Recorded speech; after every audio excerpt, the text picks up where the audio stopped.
जबलपुर में मां नर्मदा प्रकट उत्सव लोक निर्माण मंत्री राकेश सिंह, नगरीय मंत्री कैलाश विजयवर्गीय, सहकारिता तथा खेल एवं युवा कल्याण मंत्री विश्वास सारंग जबलपुर के नर्मदा तट ग्वारी घाट पहुँचे, जहां के द्वारा मां नर्मदा का पूजन साधु संतों के साथ किया गया। मां नर्मदा को 1100 फीट की चुनरी भी अर्पित की गई, जहां बड़ी संख्या में भक्त इस मौके पर मौजूद रहे। जहां लोक निर्माण मंत्री राकेश सिंह ने कहा कि पुण्य सलीला मां अर्पित की गई, जहां बड़ी संख्या में भक्त इस मौके पर मौजूद रहे। जहां लोक निर्माण मंत्री राकेश सिंह ने कहा कि पुण्य सलीला मां नर्मदा पूरे प्रदेश की जीवनदायिनी है।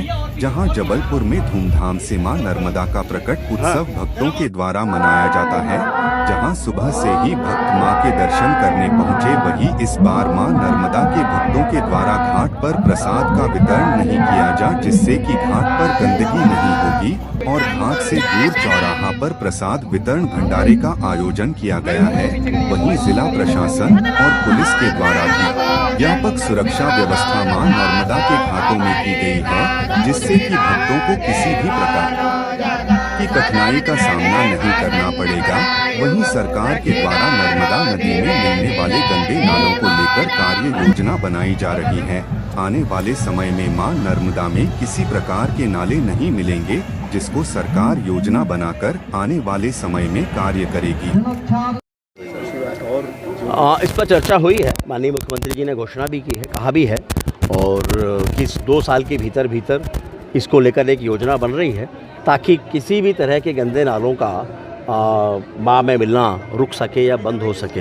वो योजना आगे बढ़ना शुरू हो जाएगी, तो जल्दी ही उसकी शुरुआत होगी, ऐसा मुझे लगता है। क्या कहेंगे आज के दिन? नीचे करिए माइक जी।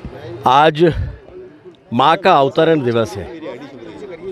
जीवनदायिनी माँ, पुण्य सलीला माँ, जिनके दर्शन मात्र से पुण्य और मोक्ष की प्राप्ति होती है, और ऐसी माँ का जब अवतरण दिवस है तो आप देख रहे हैं कि लोगों में अगाध श्रद्धा भाव है, भक्ति है, और आज 5 लाख से ज़्यादा लोग केवल ग्वारी घाट में ही माँ के चरणों में उनके दर्शन के लिए आते हैं। और इसलिए हम सब ने मिलकर ये तय किया कि हम सबकी भी जिम्मेदारी है। माँ जीवनदायिनी है, लेकिन जीवनदायिनी स्वच्छ रहें, इसके लिए हम सबको भी मिलकर प्रयास करना पड़ेगा। तो इस बार ये निर्णय किया था सभी की सहमति से, पूज्य साधु संतों के आशीर्वाद से, कि सभी लोग रास्ते में रेत नाका के पास से ही वहाँ उनके पहले वाहन खड़े हो जाएं। और मैंने कहा था कि मैं स्वयं भी पैदल ही आऊँगा, ताकि यहाँ पर किसी तरह की अव्यवस्था ना हो, कोई भी वीआईपी मूवमेंट के कारण लोगों को परेशानी ना हो। तो आज मैं पैदल ही आया हूँ और पैदल ही जाऊँगा। और उसके साथ साथ ये भी तय किया था कि यहाँ पर बड़ी संख्या में जब लोग आते हैं, ठीक है, कि उनको प्रसाद भी मिलना चाहिए। तो जबलपुर में लोगों में भक्ति भाव है, और लोग भक्ति भाव के साथ प्रसाद का वितरण यानी भंडारे भी करते हैं। तो उन सबसे आग्रह किया कि प्रसाद का वितरण ज़रूर हो, लेकिन वो थोड़ा हटके हो, माँ के तट पर ना हो, ताकि गंदगी भी ना हो, जूठन भी ना हो। और साधु संतों का ये आदेश भी था, और मुझे बेहद खुशी है कि सभी भक्तों ने उसको स्वीकार किया और थोड़ा हटके दूर चौराहे के पास वहाँ ये तय किया कि सभी प्रसाद का वितरण वहाँ पर करेंगे। तो मुझे लगता है कि आज एक अच्छी व्यवस्था, पहली बार इस तरह की व्यवस्था यहाँ पर शुरू हुई है, और इसके लिए मैं निश्चित रूप से पूज्य साधु संतों के आशीर्वाद को एक बड़ा कारण मानता हूँ। और उसके साथ साथ सभी स्थानीय जनों का सहयोग, जबलपुर वासियों का सहयोग, जिन्होंने मिलजुल कर इस निर्णय को स्वीकार किया है।